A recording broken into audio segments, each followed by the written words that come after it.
vivo, né, para interação ao vivo, eu te chamo em 5 minutos no WhatsApp e faço a contagem regressiva de 1 minuto aqui, através do áudio, né? Teremos 15 minutos para responder as perguntas. A Júlia, da nossa equipe, vai te passar através do WhatsApp. Então, eu peço que você tenha em mãos o celular, né, e não utilize o WhatsApp Web, para não ficar aqui no vídeo as notificações, né, o barulho das notificações. Eu peço que você não tire a câmera, não desative e nem o áudio, porque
Olá, pessoal. Meu nome é Daniele Costantini.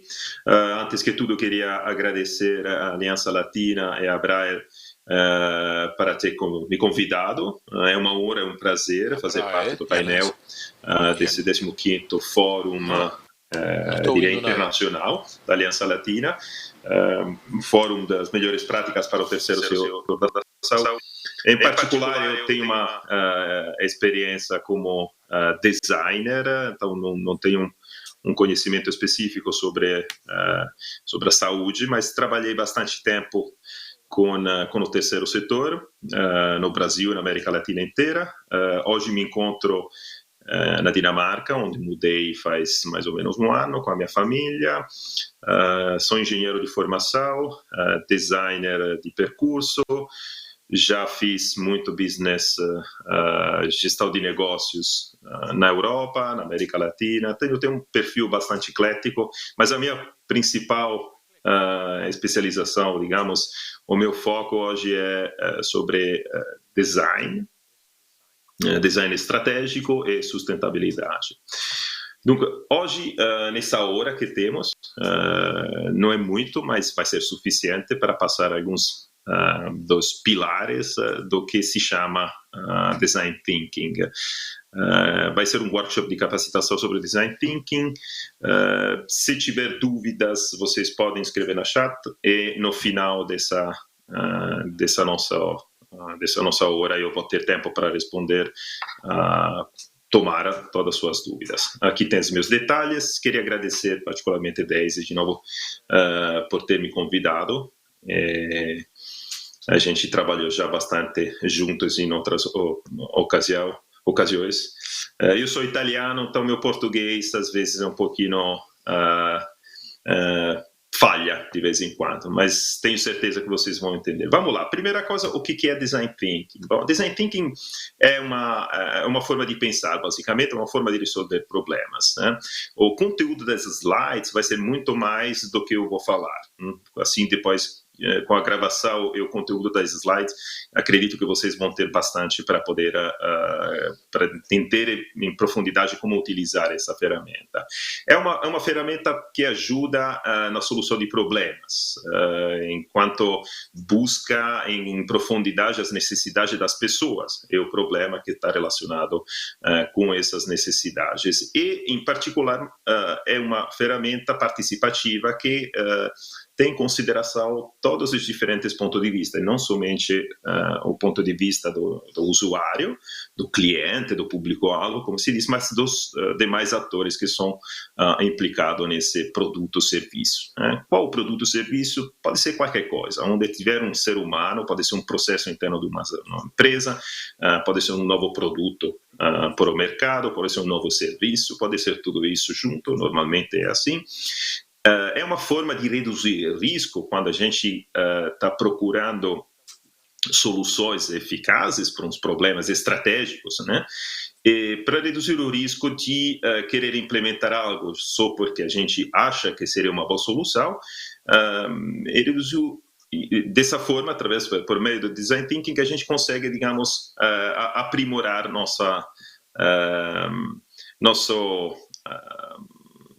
nosso objetivo, ok? Sem disparar no escuro. Vamos lá. Tá, como a gente estava dizendo, é uma forma de resolver os problemas buscando as necessidades. É importante eu coloquei aqui um iceberg porque muitas vezes a gente só vê a ponta dos problemas, né? Mas na verdade os problemas são sintomas de algo que está muito mais abaixo do nível da água. Então, é importante nessa busca de necessidade, antes que tudo, entender qual é o problema que a gente realmente quer resolver. Aqui, um resumo do processo, da metodologia. Tem uma parte inicial de planejamento, onde a gente estuda em profundidade com o nosso cliente, com o nosso público-alvo, inicialmente, principalmente com o nosso cliente, aquele que falou, olha, tenho esse problema, me ajude a resolvê-lo. Quais são os detalhes desse problema, quais são as conexões, quem são as pessoas interessadas, né, os atores. A segunda fase é a empatia, quer dizer, um momento de investigação, de se colocar no lugar dos outros para entender como esse público-alvo, como esses stakeholders, como se chama, os atores interessados, trabalham, são implicados com esse processo.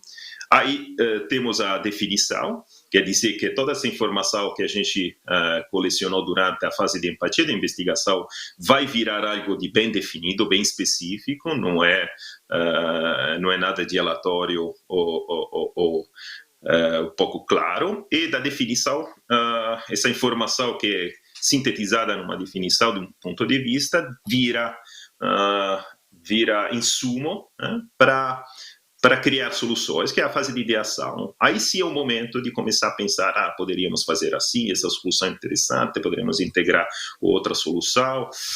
A solução, para ter certeza que seja uma solução que não seja totalmente absurda, precisa ser prototipada. Quer dizer, fazer algo que pode ser levado para o mercado, para o nosso público-alvo, para dizer, depois de ter escutado tudo que vocês falaram, de ter observado como vocês se comportam, eu teria esse tipo de protótipo, que você acha faz sentido, que funciona, não funciona, mas isso a gente vai ver com calma essa hora do nosso workshop. Então temos o planejamento, a empatia, definição, ideação, prototipagem e teste. Vamos lá.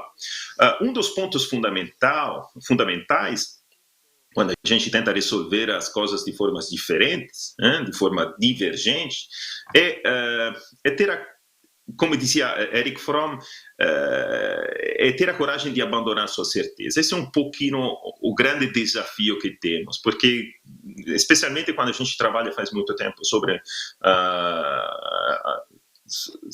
alguns assuntos em alguns setores, a gente justamente e injustamente tem a certeza de conhecer perfeitamente todos os detalhes, todos os aspectos, né,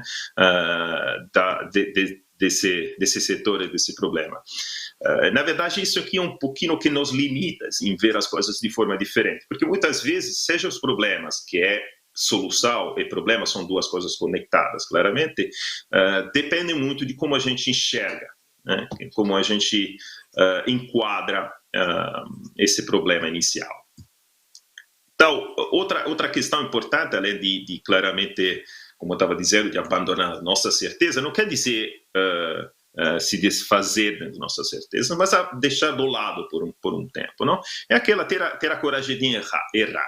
Errar faz parte do nosso processo cognitivo, faz nossa parte de aprendizagem. Não é só os animais, é só também os seres humanos. A gente cai, bate a cabeça quando é pequeno, depois aprende a caminhar, depois aprende a falar, depois aprende a escutar. Chega uma hora, infelizmente, que a gente acha que aprendemos tanto que não queremos mais aprender. Mas, na verdade, a vida é um processo. E o design é muito disso, é aprender a lidar com os erros em termos de aprendizagem. Aí eu quero fazer já uma provocação com vocês para ver um pouquinho como é que funciona o processo em si, de como muitas vezes a gente olha já por uma solução sem ter entendido exatamente qual é o problema, né? Levo para vocês um caso real sobre a incubadora. No mundo, cada ano, tem mais de 20 milhões de crianças que nascem prematuramente, né? Quer dizer, 4 milhões desses 20 milhões falecem. Isso traduzido é um triste 450 por hora. Qual é a principal causa? A principal causa praticamente são todas as complicações relacionadas com o nascimento prematuro. Além do baixo peso, tem em particular a hipotermia. Esse é um projeto que era um projeto real, que foi realizado no Nepal. Então, em condições extremas, né? Não estamos falando de acesso à saúde que podemos ter em uma grande cidade ou em países mais desenvolvidos. Estamos num contexto um pouco mais extremo. As incubadoras são caras, então não podemos ter incubadoras em qualquer canto do país. Mas sabemos que quando nasce um bebê, precisa de ser colocado numa incubadora, né, para continuar esse processo de desenvolvimento que não acabou completamente dentro da mãe. Então, a primeira coisa que a gente, como é que eu faço, né? Se eu não consigo obter essa incubadora, como é que eu faço? A primeira coisa que temos na cabeça é, vou redesenhar essa incubadora. Claramente eu vou fazer com peças mais econômicas, menor, mais leve, mais acessível. Esse é um pouquinho o que se chama de pensamento convergente. Quer dizer que a minha atenção está focalizada na solução que já existe e eu estou tentando de modificar um pouquinho a solução para rendê-la mais acessível. Está certo? Não está certo? Não. Não está certo porque não poderia estar certo se isso fosse a conclusão onde a gente chega depois de ter analisado atentamente o contexto. Então, no nosso caso, depois de analisar melhor o contexto, descobrimos que estamos tratando de um contexto rural. Estamos no Nepal, os hospitais no interior, nos vilarejos, não tem. Tem que ser algo que funciona sem eletricidade. Então, já isso é uma limitação para a minha incubadora. Tem que ser facilmente transportável. Aquela coisa não é facilmente transportável. Tem que ser intuitivo, porque não temos médicos em qualquer canto. Né? Tem que ser facilmente higienizável, economicamente viável, culturalmente apropriado, sempre. Ir pelo menos 4 horas e tem que ser leve. Esses são o que se chamam design requirements, são os requerimentos do nosso produto, do nosso serviço. Tem que respeitar essas regras, não tem como sair disso, senão não funciona. Aí a gente entende que o problema não é tanto levar a incubadora, mas como levar de forma tranquila, de forma segura, os nossos bebês para o primeiro lugar onde tenha uma incubadora que funciona. E já dá para ver que depois de ter, vamos ver mais para frente, empatizado com o nosso público-alvo, com os nossos stakeholders, então médicos, mas também mamães, pais, toda a cadeia que tem a ver com esse processo de nascimento. A gente descobre que não é mais uma questão de incubadora, de como levar a incubadora, mas de como levar os bebês até a incubadora. Então, já reformulamos o problema. E isso é um dos pontos importantes quando a gente quer resolver nossas coisas, entender bem como formular o problema. E esse foi um dos protótipos, né, que foi pensado. Quer dizer que quando a gente analisa os problemas do nascimento prematuro, a gente repara que o problema do falecimento é devido principalmente à hipotermia, né? E por isso que aquele requerimento, 4 horas leve, tem que aquecer. Isso foi o primeiro protótipo, foi levado para a população, foi mostrado, começou a ter um certo retorno, e aí chegamos naquele que foi depois o resultado final desse interessante projeto. Se não me engano, uma empresa non-profit americana, e hoje em dia é presente no mundo inteiro. É uma solução simples, né? Depois que a gente vê ela, temos um pouco a tendência de dizer, mas aqui não tem nada de particular. Na verdade, resolve muito dos problemas, né? Porque é feito do material que você pode colocar em água fervendo, isso ajuda a higienizar e, ao mesmo tempo, ajuda a aquecer. É feito com um material interno, aquela gelatina que se usa também, né, naqueles sacotinhos, às vezes, para colocar na geladeira, quando a gente bate o cotovelo ou o joelho, mas, às vezes, para esquentar, que coloca dentro da água fervente e aí mantém o calor. Se chamam phase changing materials, são gelatinas que conseguem manter a temperatura, seja frio, seja calor, durante muito tempo. Custa pouco, custa $25 e funciona sem eletricidade. Né? E aí, desde a ideia de querer chamar engenheiros, eu sou engenheiro, para refazer uma incubadora, chegamos à conclusão que era melhor ter um meio, algo facilmente utilizável, higienizável, leve e econômico para levar as crianças desde o lugar de nascimento até a primeira incubadora, ok?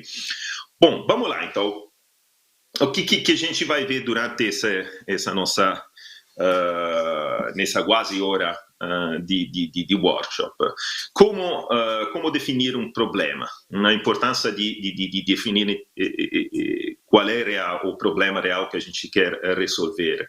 O que significa empatia? Então, a teoria da empatia, o unpack da empatia, como isso nos leva à definição de um ponto de vista, como esse ponto de vista pode ser utilizado para fazer ideação, quer dizer, para começar a criar, a dar soluções, ver quais soluções, que soluções que são traduzidas em um protótipo, né, por meio do processo de prototipagem e que são depois testadas. Queria só ressaltar uma coisa, normalmente o processo que a gente faz intuitivamente, ou nas empresas, nas organizações, é de chegar diretamente na ideação, porque, como eu estava dizendo no começo, temos muita certeza, e temos certeza que o problema que a gente está vendo é aquele que é óbvio na cara de todos, né? E isso é um pouco o trick, é a parte mais complexa, mais complicada também, é lutar contra o nosso mindset, não?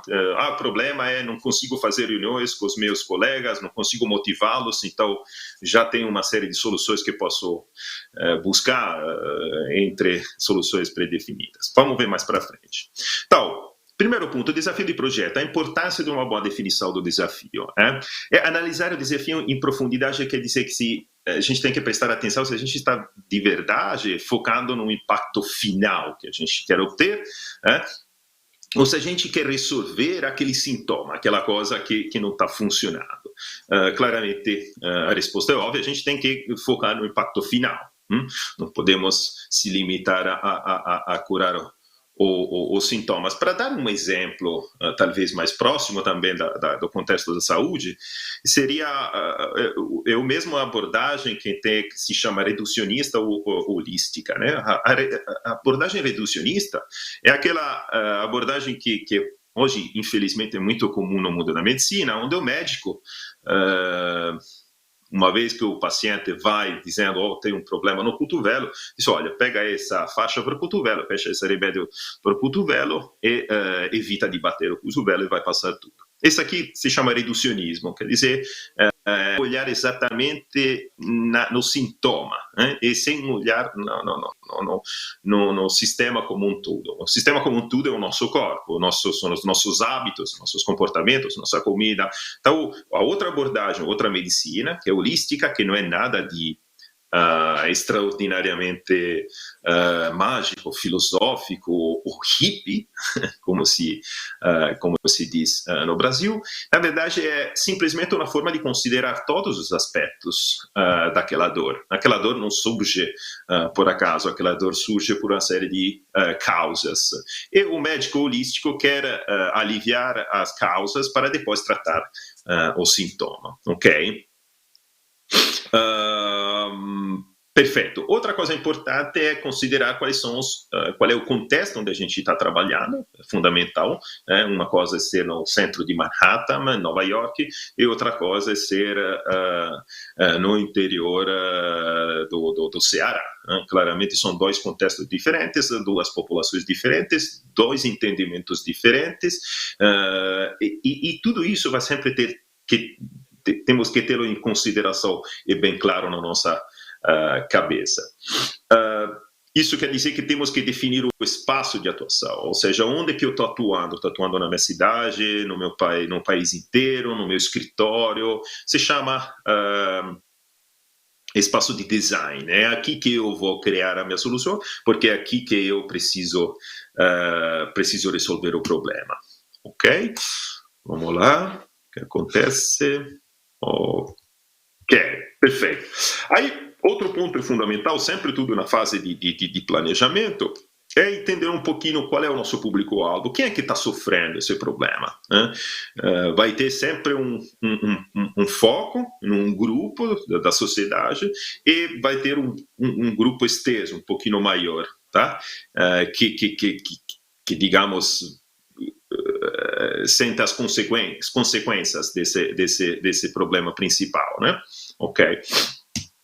Depois, com calma, vocês vão passar através desses slides, com esse lindo áudio da minha voz atrás, e entender com mais detalhes o que eu estou falando. Mas é importante entender para quem eu estou desenhando. né? Para quem eu estou fazendo esse esforço de solução?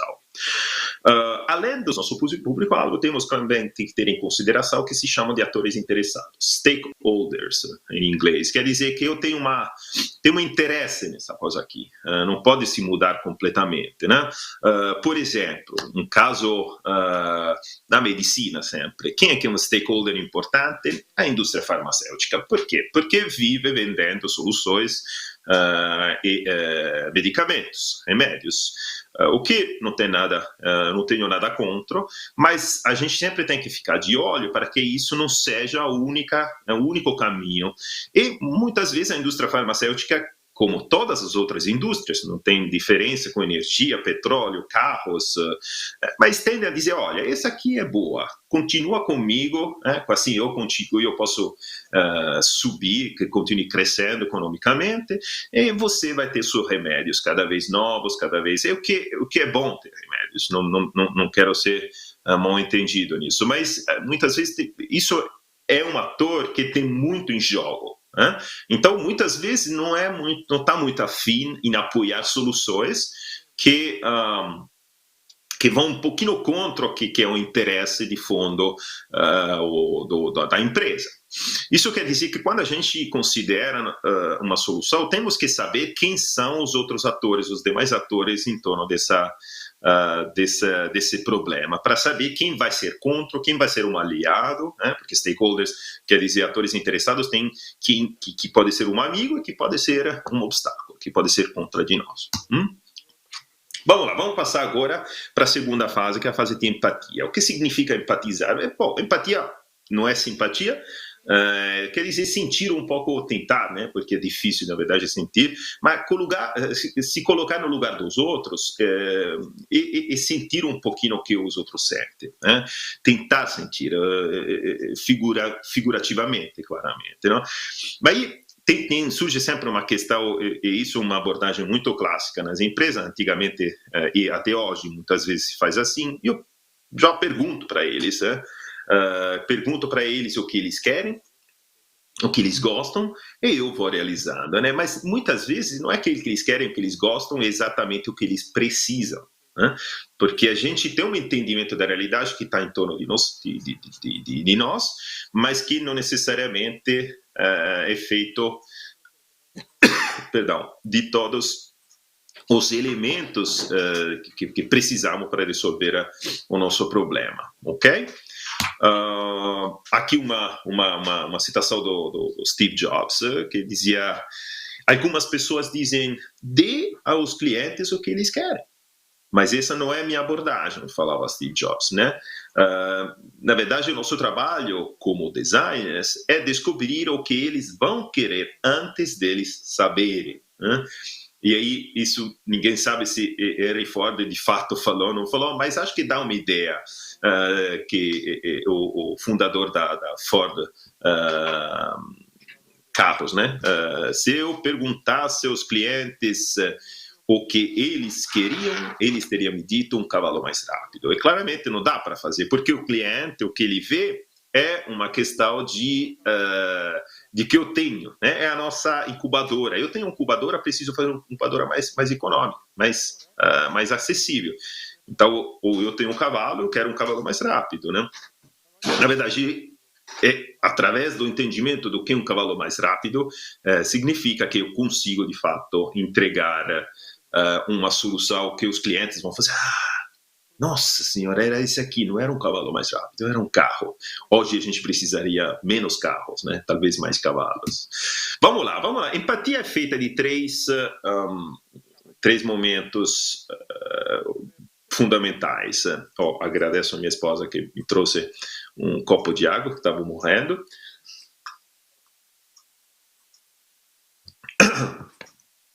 Obrigado, Ju. As três fases da empatia, quais são?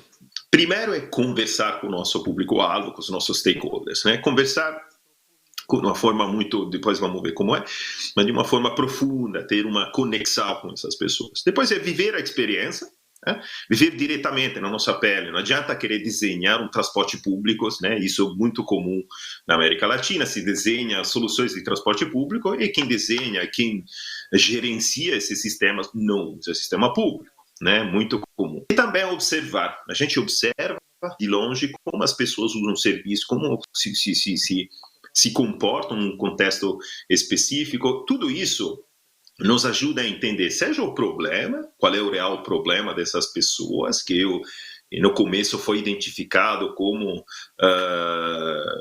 usar pouco bicicleta, e aí depois a gente vê que não se usa bicicleta, porque de fato não tem um acesso a uma estrutura, uma infraestrutura que seja percebida como segura, e que seja segura, e que não seja espalhada o suficiente, que não seja com serviços relativos. Então, de uma coisinha pequena a gente descobre muitos aspectos. Isso aqui é a fase de empatia. Eu empatizo com o problema do meu público para entender o que ele precisa. Observação feita de um aspecto racional, de um aspecto emocional. Aspecto racional é mais dizer, ele está sentado, está olhando para frente, está com as mãos cruzadas, na frente de outra pessoa. É um registro do que eu estou vendo factual, não tem como interpretar. Quando a gente se move mais do lado emocional, temos um pouco uma interpretação. Então, ele está sentado lá porque está escutando, está entendendo, está cansado, que não está conseguindo entender muito bem. Então, tem uma fase de racionalidade, uma fase emocional, que é um pouquinho... ajuda a ter um espectro completo desse momento de observação. A vivência, como estava dizendo, a vivência é importante porque é o momento em que você sente na pele, vê diretamente, e assim sim que desenha algo que faz sentido, ok? Como fazer as entrevistas? Entrevistas, a primeira coisa, deveríamos entender bem quem é o nosso público-alvo, né? Para quem eu estou desenhando, e dividir em 3 grupos. Se chama o grupo dos extremos e o grupo que está no meio, o perfil médio.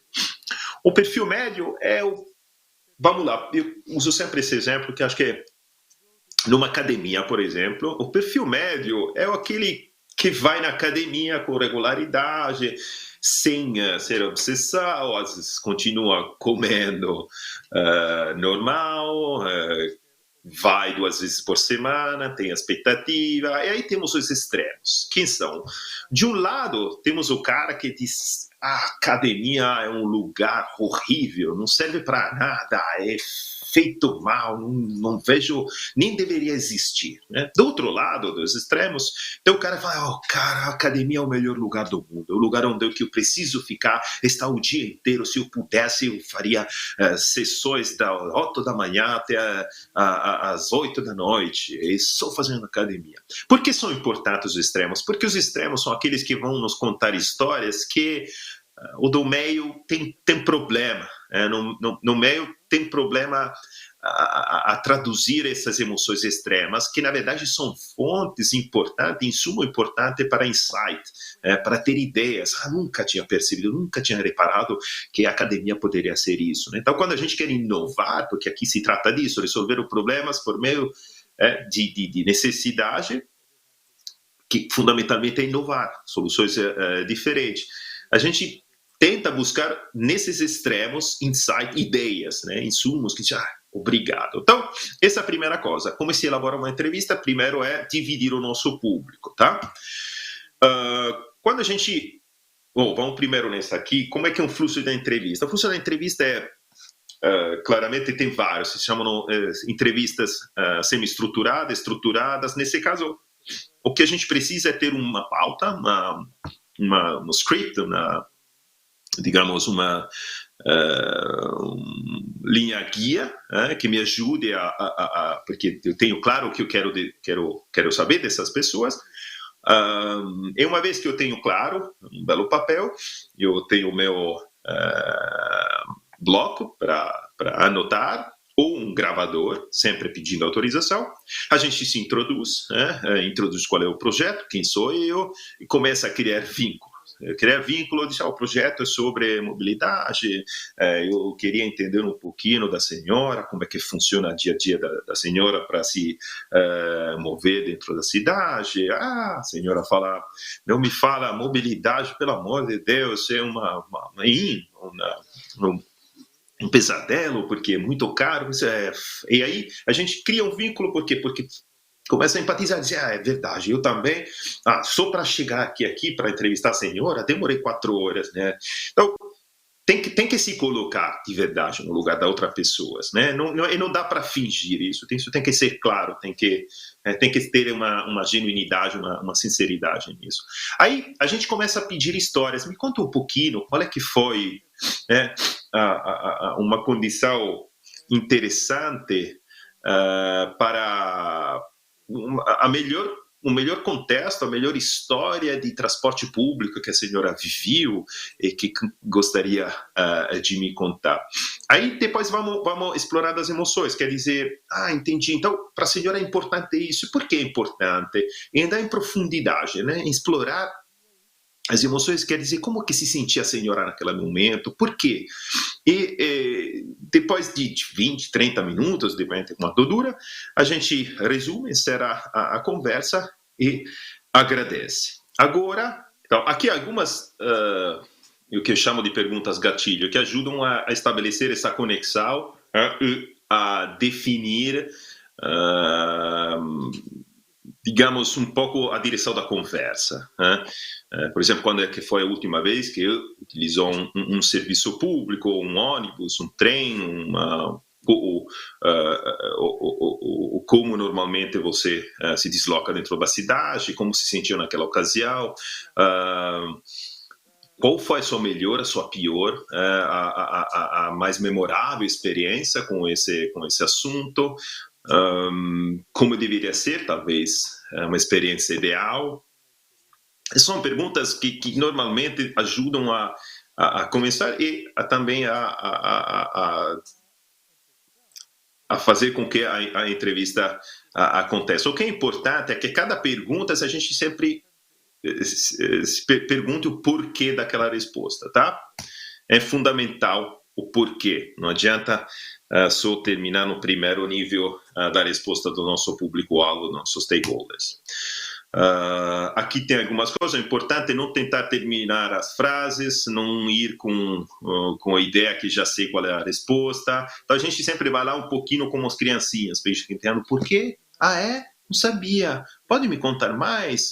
Sempre questionamento. E a gente não tenta dar pré-resposta ou sugerir resposta, tipo, não seria legal se fosse assim? Não. Como deveria ser? A gente não pergunta se seria legal ou se seria ruim. Isso aqui é um pouco condicionar a resposta do nosso público-alvo. Pronto, então a gente, digamos, fizemos nossas entrevistas, falamos com o nosso cliente, aquele que falou, percebi que tem um problema, precisamos resolvê-lo. A gente foi no campo, fomos entrevistar nosso público-alvo, que é aquele que está sentindo o problema na pele, entendemos muitas coisas, mas agora precisamos organizar essas entrevistas, porque é muita informação. É o que se chama de definição do ponto de vista. Quer dizer que estamos nessa fase aqui, como a gente tinha visto. O que eu preciso fazer agora? Agora vou dizer um pouquinho como a gente faz, mas tem várias formas de fazer. Eu sempre prefiro usar papel e caneta. Eu tenho até aqui a minha canetinha, não é publicidade.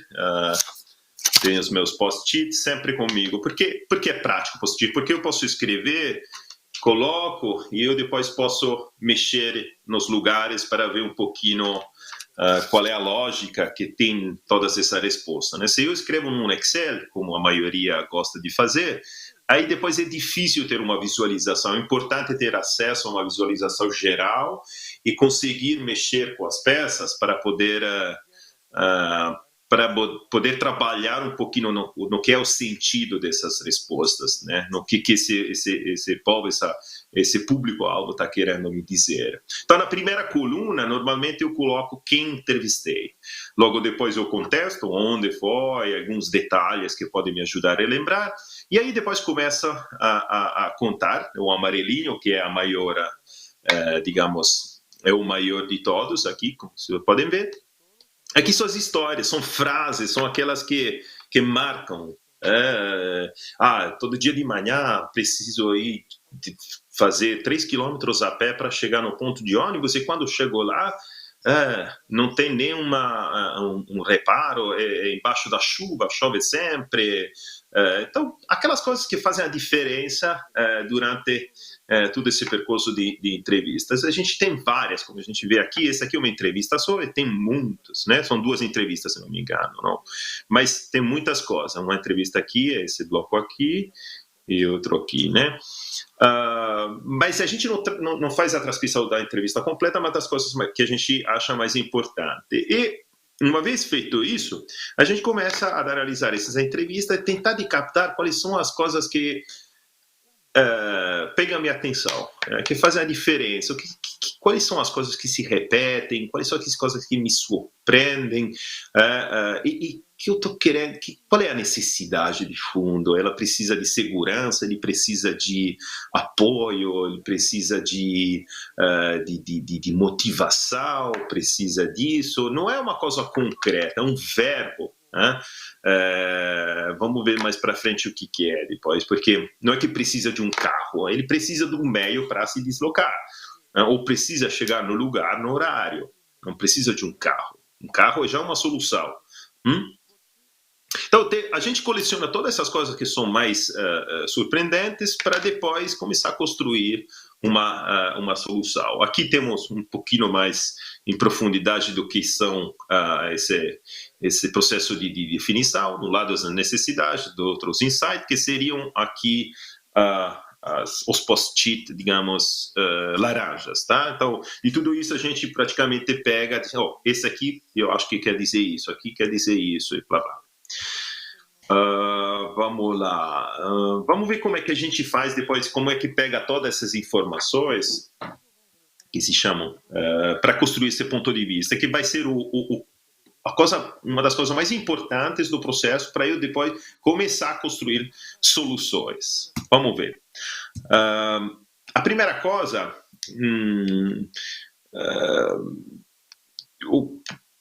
a questão é, eu comecei dizendo que preciso, digamos, nesse caso, eu preciso melhorar o sistema de transporte público, tá? Ou o sistema de transporte das pessoas, porque público é já um negócio predefinido.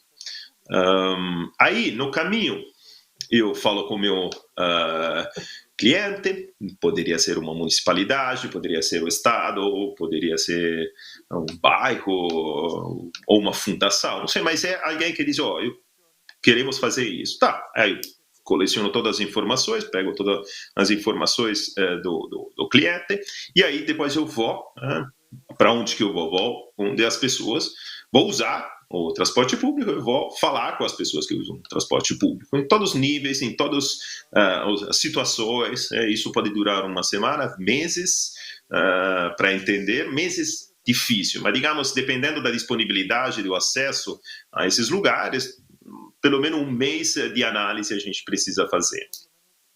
Uma vez que eu fiz todo esse entendimento, agora preciso sintetizar, né? Então a gente viu que essas entrevistas me levam de insight, ou seja, ideias, sacadas e necessidades, mas aí eu preciso agora definir exatamente algo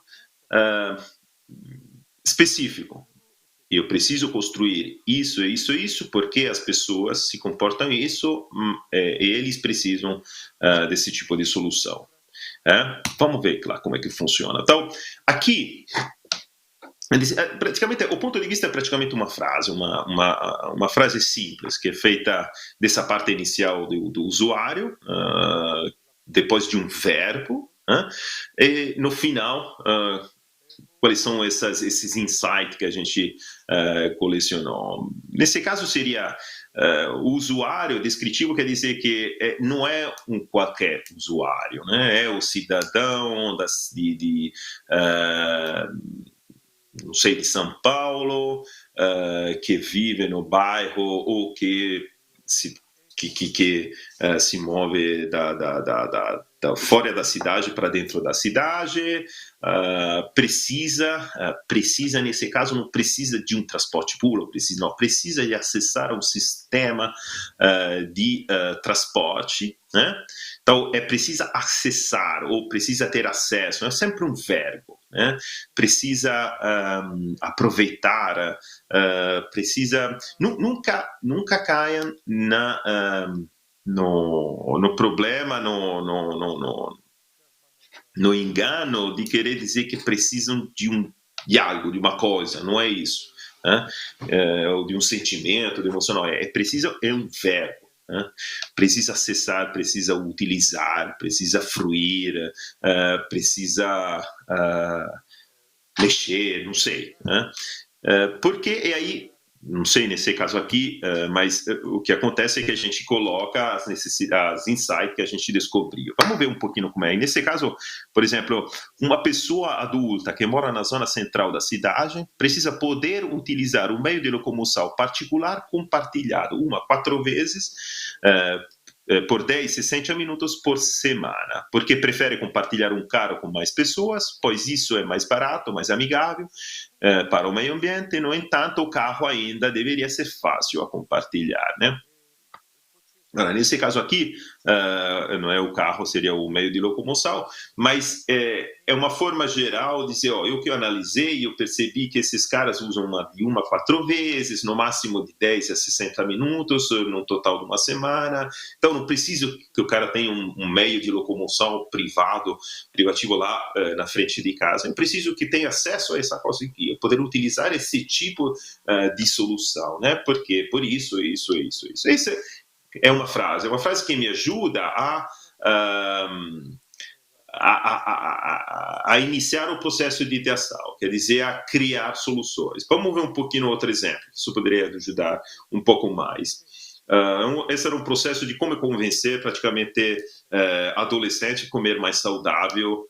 Era um projeto numa cidade dos Estados Unidos, se não me engano é Chicago, e estamos falando de realidade complexas, né, nas periferias, onde muitas vezes o que é mais importante não é o que se come, mas como a gente aparece. Isso mesmo. Então, uma adolescente precisa comer alimentos mais saudáveis, mais nutritivos, porque as vitaminas são vitais para uma boa saúde. Isso aqui não funciona, né? Porque depois que a gente analisa o contexto, descobre muitas coisas, e aí que surge isso aqui. Uma adolescente com uma perspectiva de saúde preocupante, porque a gente está vendo que se não comer bem, vai ter doenças crônicas pelo resto da vida, precisa se sentir mais aceita socialmente quando come alimentos saudáveis, porque em seu ambiente diário a aceitação social é mais importante do que uma alimentação saudável.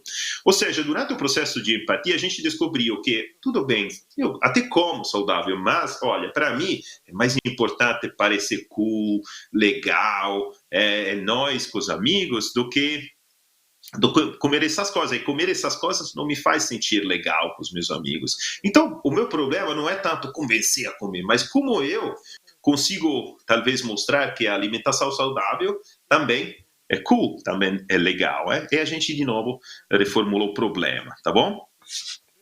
Vamos lá. Vamos rapidamente, porque senão eu não... Isso aqui é alguns detalhes que depois vocês vão vendo com calma. Se o ponto de vista que vocês estão definindo é consistente, né? E aqui queria já fazer um pouquinho um resumo do processo até esse momento aqui. Então, no começo temos nossa reunião com o cliente, que me permite de definir qual é o desafio, qual é o real problema, entender qual é o espaço de atuação, de desenho das soluções. consigo entender através do papo com o meu cliente também qual é o público-alvo, né? Ou seja, quem é que está, para quem eu estou desenhando, quais são os demais atores interessados nesse processo, e aí eu vou no campo, começo a fazer entrevista, vou na rua, entrevisto, posso até agendar com as pessoas, não necessariamente deve ser na rua. É sempre importante fazer com uma pessoa e não com outros, porque senão, se não era assim, começa a se condicionar, tá? Entrevistas depois, importante para fazer entrevista ter uma pauta precisa, uma guia para nos ajudar durante essa entrevista, não tem que ser aquela branco, preto, sim, não, é só uma ideia, eu preciso entender qual foi a sua melhor experiência nisso, como é isso e tal. Depois pode pular de uma pergunta para outra, não tem problema. Uma vez que eu feito a entrevista, volto para casa, faço o que se chama de desempacotar nossas entrevistas, no unpack, como desfazer as malas, né? Uma vez faz as malas, desfaz as malas. E para fazer isso, a gente precisa de uma lógica, que é aquela lógica que a gente viu anteriormente.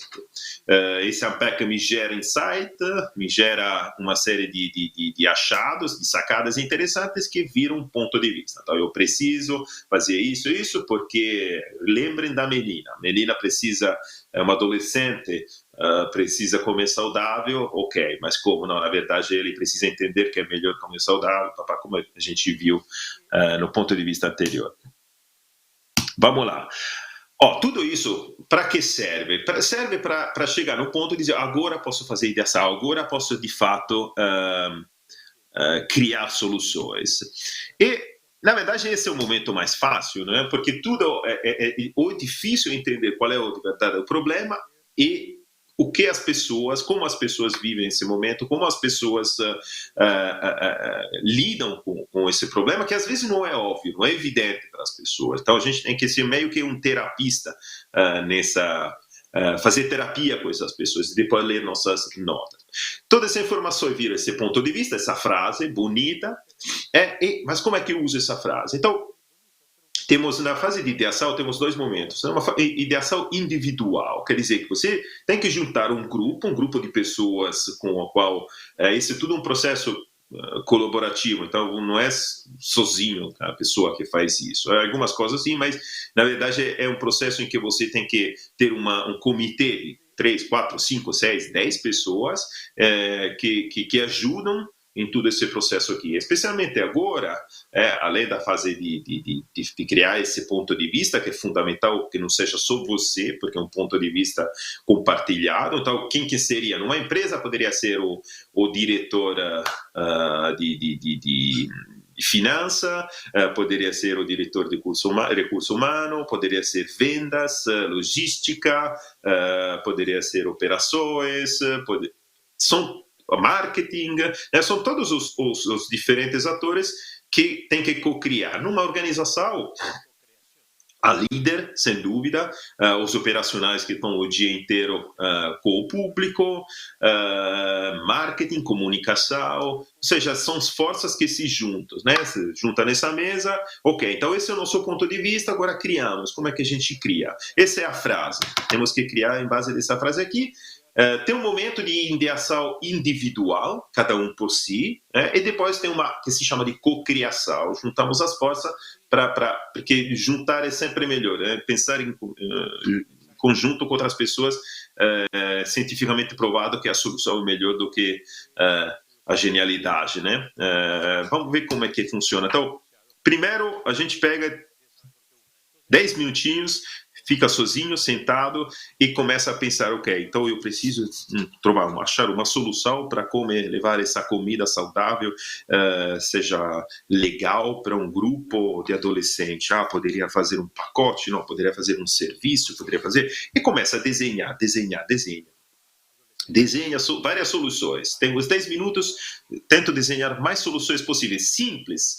Um serviço, não sei, um carro da comida, a bicicleta da comida, ou vou fazer uns quiosques, não sei, mas desenho rapidamente 10 soluções, 3, 4, quanto quiser, né? Quanto mais, melhor. Não precisa entrar nos detalhes. Uma vez terminada a minha sessão individual, aí eu junto as forças, aí eu sento e começa, né? Bom, que começa? Começo eu. Aí começa meia hora, 40, uma hora, depende de vocês. Isso aqui, mas começa a dizer, ok, quem tem a primeira? Eu estava pensando que seria interessante, talvez, levar a comida diretamente no lugar onde é e de talvez associá-la com um pessoal legal do bairro, que é uma referência. E outro disse, eu estava pensando sobre essa ideia aqui, seria interessante se a gente pudesse, talvez, montar manifestos, né, na rua e fazer uma campanha, fazer de comunicação, de envolvimento. Sim, eu também estava pensando que poderia ser, além de levar, poderia ter bicicletas e fazer... E aí, essa coisa da cocriação é importante ter em consideração isso. Nunca existe, essa coisa a gente já fez. Se você acha isso, você deixa a pessoa do lado e não contribui de nenhuma forma. Porque muitas vezes as coisas que a gente já fez não funcionaram porque não foram feitas do jeito certo. Alugar casas no mundo, sempre alugamos. Desde os romanos, né? Não sei os egípcios, mas sei romanos, sim. Você pagava e tinha um quarto, tinha qualquer coisa. Agora, como é que é possível que a Airbnb, que substancialmente faz isso, né, que é esse serviço global, conseguiu explodir e virar um fenômeno internacional? Conseguiu porque reformulou o problema e reformulou a solução. Então, você tem a segurança, porque atrás tem serviço, tem um seguro, tem um contrato, é tudo feito online. Antigamente não ia conseguir alugar uma casa no Japão, hoje faz, chega lá e está tudo pronto com a chave e abre. E os dois lados se tem confiança nos dois lados, né? Mesmo se você não conhece, mas tem as avaliações e blá blá. Então, depende muito de como você reformula. Antigas soluções, na verdade, podem voltar a ser extremamente eficazes se feitas de formas diferentes. Então, se não gosta da solução que o seu colega está dizendo, você não diz nada. Nunca se diz, não, isso não funciona, já fizemos. Nunca. O que se pode dizer, ou não se diz nada, e deixa morrer, porque pode deixar morrer a solução, de um lado, aquela ideia, ou se sim, gostei, faria também isso. E por que não fazer isso também? Ok? É fundamental para ter uma cocriação eficaz.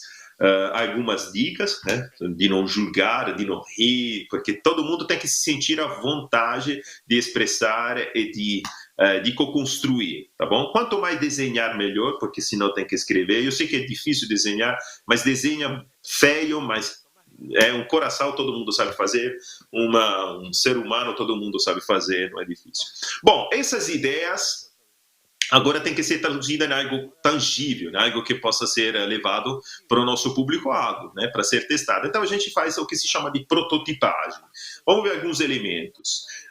Primeiro, qual é que é a ideia mais interessante? Bom, isso aqui depende um pouco de você, porque depois desse processo de cocriação, claramente vocês vão ter uma nuvem, uma nuvem de ideias, como eu vou pegar a ideia melhor. Bom, começa a dizer qual é a ideia que primeiro vocês conseguem fazer, né, implementar. Alguém durante a criação falou, vamos fazer o teletransporte, vamos fazer a máquina do tempo, vamos fazer o foguete da boa alimentação. Ok, naquela hora você tem que deixar expressar essa ideia, né? Porque depois pode cortar depois. Mas na hora da prototipagem, um momento convergente, um momento em que a gente tem que levar essas ideias para o tangível e normalmente a gente escolhe vias de isso é viável economicamente, se isso consigo, isso aqui não tenho recurso, não tenho expertise para fazer isso, não tenho um conhecimento desse setor de aviação para levar comida para as pessoas, nem tenho parceiros que possam fazer. Então, joga fora essa ideia aqui ou reformula aquela ideia. Dessas nuvens gigantes de ideias que foi gerada durante o processo de cocriação, a gente começa a selecionar aquelas que se parecem ser mais interessantes e leva para a fase de prototipagem. A fase de prototipagem, estamos quase no final, que é exatamente? Não é tanto para confirmar o que a gente acha certo, né? Na verdade, para avaliar se a gente está indo na direção certa, para verificar, para verificar. Interagir é uma oportunidade também para depois ter mais ideias. Antes era com um problema genérico, agora sou com algo mais específico, mais definido. Aí eu posso definir, eu posso ir lá e dizer, era assim, não. olha, na verdade poderia fazer assim, interessante, mas funciona, não funciona? Então, o protótipo é uma forma de voltar para o nosso público a interagir com ele, entender o que faz sentido para o nosso público. Esse é um protótipo? Ou não, isso não é um protótipo. É um protótipo, mas não é o nosso caso do protótipo. O protótipo é algo muito mais básico, é feito rápido, papel, papelão, Lego, post-it, imagem, às vezes é uma forma de atuar, né? Você chama a pessoa no lugar e fala, se fosse assim o serviço, se eu fizer, vamos organizar, se fosse um redesenho de um meeting, por exemplo, o redesenho de um meeting, de uma reunião, aí você faz o stage, faz a organização de como deveria ser essa reunião aqui e vê.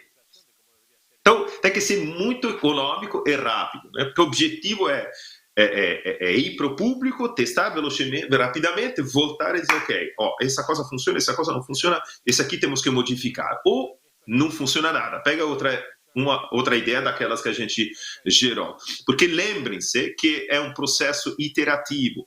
Então, não é um processo que começa do planejamento e chega com a solução final. É um processo constante. Então, faço a primeira etapa, mas posso voltar para trás. Segunda etapa, mas posso voltar para trás. E muitas vezes você precisa voltar para trás. Porque ajusta. Conforme você vai para frente, você ajusta o seu entendimento e o seu raciocínio. Então, esse aqui que é o nosso tipo de protótipo e não era esse aqui, lembre-se. Bom, esse aqui era como é que se escolhe uma ideia, como estava dizendo, entre as ideias que vocês geraram durante a cocriação. Isso aqui são algumas dicas que se utilizam para reduzir a nossa, para filtrar a nossa escolha, ok? Prototipagem, isso é importante, depois vamos ver que a última fase eu testo muito rapidamente, mas não se apaixonem com a solução que desenharam. O importante é se apaixonar com o problema que vocês querem resolver. Isso muitas vezes é muito comum, que as pessoas vão se apaixonando com essa coisa, foi muito legal, olha que bela solução, e não conseguem ver, quando vão testar com o público, não conseguem ver que de fato não funciona, né? Mas conseguem, mas se a gente fizer assim. Então, uma coisa importante, como estava dizendo, é não fique se apaixonado pela solução, porque isso, sem dúvida, não vai ser a solução final. Vai ter outras soluções que vão surgir no momento que você for testar essa primeira rodada de protótipos, ok? Então, vamos ver o que é esse teste. Então, escutei o cliente me falou que tem esse problema, eu fui lá no público-alvo, com os stakeholders, com os atores, eu aprofundei essa questão do problema que o cliente tem, entendi que o problema de fato não é o que o cliente, o seu cliente sim, mas é muito mais amplo. Aí eu fiz muitas entrevistas, todas essas entrevistas me ajudaram a definir melhor qual é a questão, me ajudaram a essa. E essa questão vai se sintetizar numa que se chama ponto de vista, que é aquela frase bonitinha, pode ter uma, pode ter várias, dependendo. E essa frase me ajuda a cocriar. Cocriamos várias ideias, essas ideias são levadas para o protótipo, para tangível, e o protótipo vai ser testado. O protótipo vai ser testado, como é que a gente testa? De forma muito simples, de fato, não tem muitos mistério, perdão, ok. Estamos aqui na fase final. Como é que a gente testa? Bom, vamos ver um pouquinho primeiro aqui como é que funciona. Tem uma malha de teste. A malha de teste, isso aqui é o que a gente usa. Vocês podem fazer de forma diferente. De novo, sempre com papel e com caneta, fora, protótipo na mão, dá na mão do cliente, explica como funciona, como é que a sua ideia deveria funcionar, e começa a perguntar o que você acha que está funcionando muito bem nesse protótipo, o que você acha que não está funcionando absolutamente, ou que poderia ser melhorado, o que é que não está claro no que eu quero entregar com esse produto, e é importantíssimo nesse momento dizer, tem algo de novo? Tem algo que surgiu na sua cabeça no momento que eu apresentei esse protótipo? Talvez algo que eu posso utilizar, agregar ou para modificar a minha ideia. Essa aqui é a malha de teste. O objetivo da malha de teste é organizar as respostas de forma consistente, ok? Eu queria um pouquinho, último segundo sobre esse aspecto aqui. O teste é a chance de obter retorno sobre a nossa solução, é verdade, mas serve para aperfeiçoar, aprendendo, é um processo, como eu estava dizendo, que é iterativo, então não é que é o teste que é iterativo, mas na verdade a gente pode até voltar até no começo, voltar no cliente e dizer, olha, acho que você não entendeu muito bem, tem que querer fazer um pouquinho tudo, né? Normalmente é difícil isso aqui, se você é bom, faz protótipa uma vez, testa, depois volta, modifica o protótipo, e o protótipo na segunda rodada já é bastante próximo da solução final. O que é importante, isso para mim é evangelho, me perdoe a associação, mas prototipamos como se estivéssemos certos da solução, mas testamos como se estivéssemos errados. Ou seja, no teste a gente tem que ser muito bravos com nossa solução, tem que se comportar de forma muito dura. Não podemos simplesmente dizer, não é funcional, não é bonito, não é? Não. Tem que dizer, mas você tem certeza? E a gente não pergunta se gosta ou não gosta. Eu não estou interessado em saber se gosta ou não gosta. Ou pelo menos não somente. O que eu quero saber é se essa solução vai ser utilizada pelo cliente. Então, uma das coisas fundamentais é, se você tivesse esse produto amanhã, você utilizaria? Não. Como não? Falou que é bonita? Mas não usaria por isso. Ok, obrigado. Tá? É importantíssimo entender esse aspecto aqui, por isso que eu digo, testamos como se estivéssemos errados. Resumindo, essa aqui é a última fase, temos a nossa ideação e criação, depois temos a prototipagem, na prototipagem temos o teste, as conversas, temos aqui, perfeito. Então, pode ver, criação, prototipagem, teste, fazemos desempacotamos, desfazemos as malas do teste, né? Todas as informações são organizadas, depois melhoramos a solução, eventualmente, ou as soluções, voltamos de novo a testar e no final implementamos a nossa solução. Bom, é tudo. Eu agradeço pela atenção. Imagino que tenha várias perguntas e dúvidas. Nos próximos 20 minutos eu vou resolver, vou tentar responder a todos vocês. Muito obrigados, de novo, muito obrigados à Aliança Latina e à Daisy para ter me convidado ao fórum, ao 15º Fórum. Muito obrigado e uma boa noite, um bom dia, dependendo de que parte do mundo você está.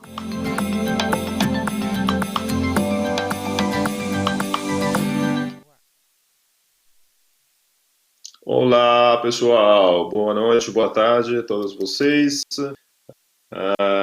Eu estou aqui na Dinamarca, em Copenhagen. Tem 5 horas a mais, 4 horas a mais, e acho que umas 20, 25 graus a menos. Estamos a zero aqui. Bom, vamos lá, vamos responder rapidamente. Temos esses 15 minutinhos aqui para conversar um pouquinho sobre algumas dúvidas. Vou começar por uma pergunta da Thalita. Me pergunta o que fazer frente ao bloqueio criativo. Isso é comum. Na verdade, não tem uma receita. Tem algumas dicas que a gente, algumas táticas que a gente utiliza, mas é muito uma questão de prática, na verdade. Fazer muitos desses projetos que a gente consegue começar a pensar além, fora da caixa, como se diz, né? Mas uma das coisas é buscar inspirações. A gente utiliza como, por exemplo, se não as ideias disruptivas ou fora da caixa, eu começo a dizer, se eu tivesse que desenhar isso aqui para minha avó, ou para o Papa, ou para minha filha de 6 anos, o que faria? Se eu me encontrasse numa condição de não ter absolutamente dinheiro, se eu tivesse que buscar uma solução sem recursos, o que eu faria? E se eu tivesse todos os recursos do mundo, o que eu faria? Então, assim, quando a gente está com esses problemas de criatividade, que é muito comum, sempre tentar buscar inspiração, algo que nos ajude a sair um pouquinho do nosso percurso mental, do nosso mindset, da nossa não plasticidade mental, ok? Uma segunda pergunta é sempre da Thalita, é como lidar com ideias convergentes a partir do design thinking num trabalho em rede? Boa pergunta, excelente. Então, o que são as ideias convergentes? Né? As ideias convergentes significa que você não está criando soluções, mas você está fazendo uma escolha entre soluções preexistentes, com soluções que já foram estudadas anteriormente. O que é normal, como se diz hoje em dia, não se cria, não se nada, já foi criado tudo no passado e é difícil realmente criar algo completamente novo. Mas o ponto é, antes que tudo, é se questionar se a gente está numa conversa em rede com outros participantes, se a gente está discutindo sobre qual é o problema real que a gente está querendo solucionar, ou se a gente já está propondo soluções. Né? Quando estamos, isso é um problema, especialmente na fase inicial de um projeto, porque na fase inicial do projeto a gente tem a tendência de dizer, a gente poderia fazer um workshop, poderíamos fazer uma newsletter, poderíamos fazer isso, poderíamos fazer aquilo. Na verdade, é muito importante nessa fase inicial entender em profundidade qual é o problema que a gente está querendo resolver. Isso o esforço é evitar se ajudar entre os participantes e dizer, não vem me com a newsletter porque isso aqui é uma solução, um pensamento convergente, buscar a solução antes de ter entendido.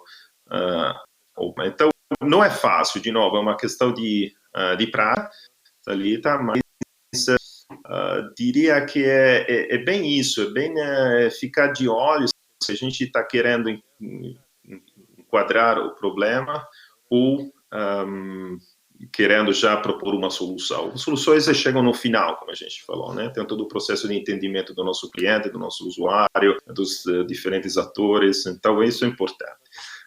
Vamos lá, outra pergunta.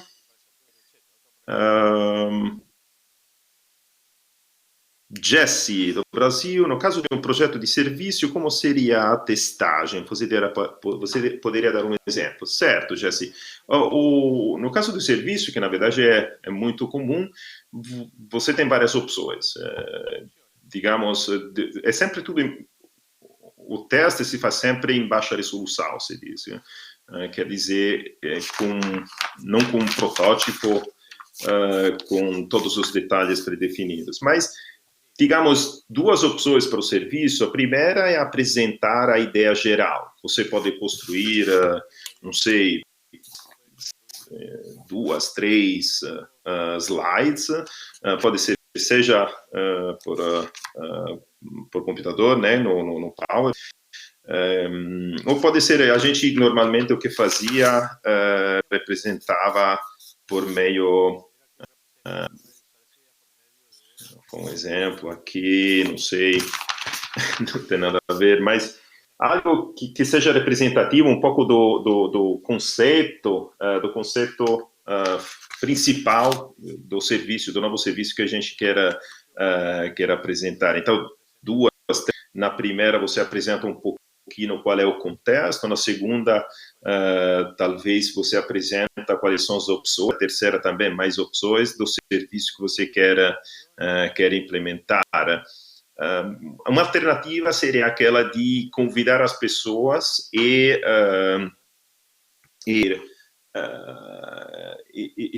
se fazer de atores.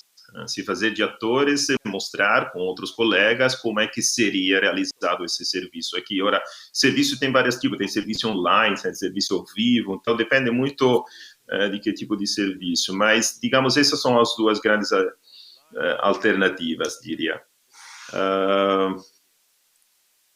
Por um serviço de telemedicina para paciente oncológico, como antes de ter os recursos para a implantação, porque normalmente os recursos depois do projeto aprovado. A questão é sempre aquela de testar um nível de baixa resolução. Tem que entender um pouquinho quais são os pontos que a gente quer testar do serviço que a gente quer implementar, e ir para frente com esses assuntos, validar com o nosso cliente se de fato o que a gente está propondo faz sentido para o outro lado.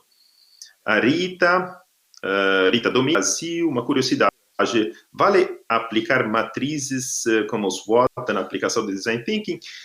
Vale claramente, mas vale mais talvez numa fase inicial, numa fase em que você quer em contexto em que está se movendo, e talvez depois, uma vez que você define, digamos, a solução, continuar monitorando por meio de uma análise SWOT um pouquinho quais são os elementos a favor, os elementos contrários, as vantagens dentro dos análises SWOT. Vamos lá. A Daisy, que me pergunta qual a dica para quem vai usar pela primeira vez a ferramenta do Design Thinking na sua organização para a elaboração de projetos. Para onde começar? Bom, para onde começar, eu digo sempre, a coisa mais importante é saber definir quais são as necessidades do nosso público-alvo. É importante saber definir bem qual é o problema que a gente está querendo resolver, né? Muitas vezes a gente para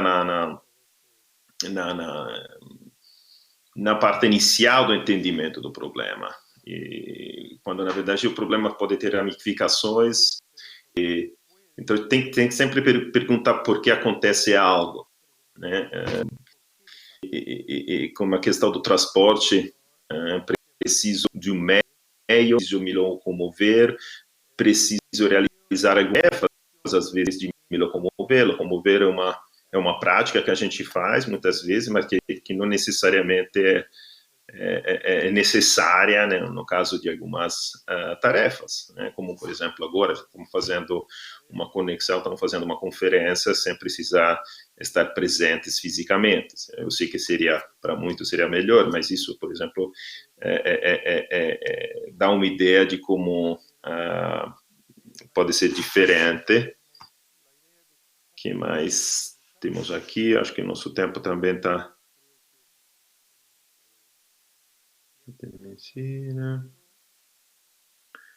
Bom, eu não tenho outra...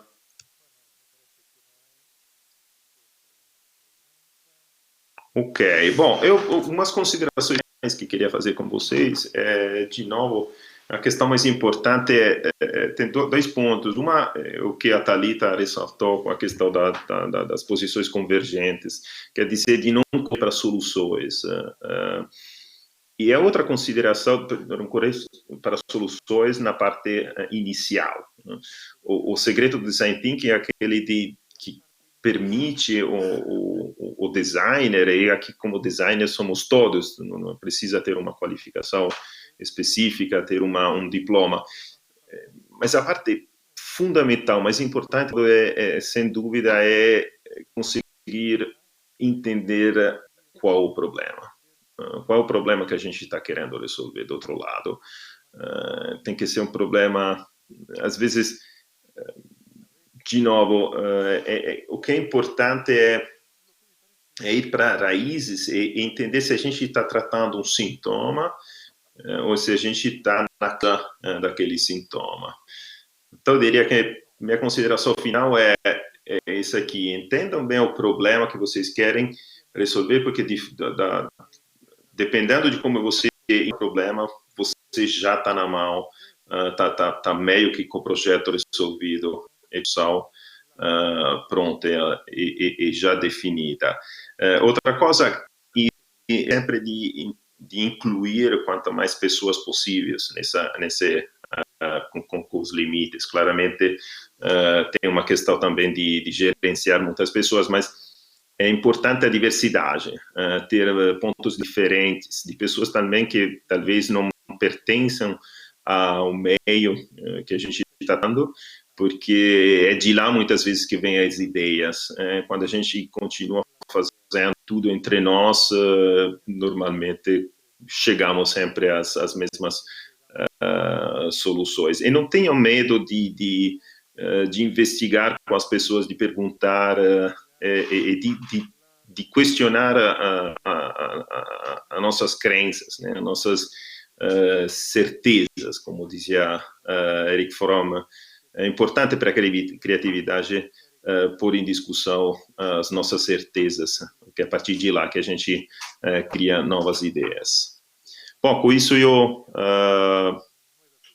terminarei. Agradeço a Aliança Latina mais uma vez, a Deise por ter me convidado, a Thalita, a Júlia, por ter ajudado nesse processo, e desejo muito sucesso a todas as organizações da Aliança Latina. O que vocês fazem é maravilhoso, continue. Eu estou apaixonado, mesmo se estou na Dinamarca, estou apaixonado com a América, com o Brasil. Então, uma boa tarde a todos e quem sabe até a próxima.